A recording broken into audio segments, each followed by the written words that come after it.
We live in an anxious world. I don't know what your life is like lately, but mine's been a little crazy. We've had a lot going on in our family, lots of issues with health problems in our family that we've been dealing with. And of course, we're trying to relocate, so we've had issues with trying to sell our house.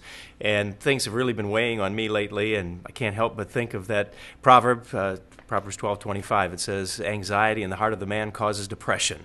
And sometimes it can just bring you down. And life throws challenges at you that somehow we've got to get a godly perspective on things. And that's a challenge, isn't it? It is. Our life, Steve, today is so frenetic, so fast-paced. Problems and stresses come upon us from so many different sources. Health, jobs, matters that are beyond our control. And then we tend to put a lot of things on ourselves by the decisions that we make, wrong actions, mistakes that we take that add to the stress and the difficulties.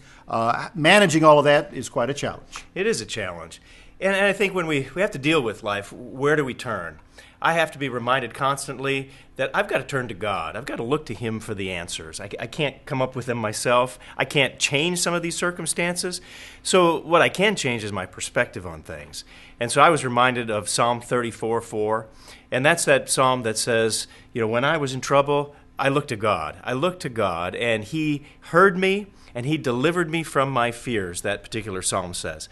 And so it doesn't mean it changes all my circumstances, but it sure changes my perspective on things. Well, that reminds me of the scripture where Christ said, cast your burdens upon me, take my yoke, it is light.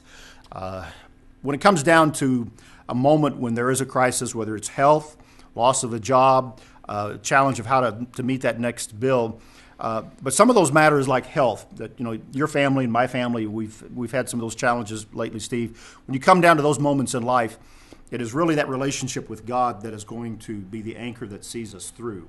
And without that, we're cast adrift. With that, we have an anchor and a mooring that can help us deal with what's going to be inevitably in our path. That's a great way to start today. Be anchored in God. Look to Him. That's BT Daily. We'll see you tomorrow.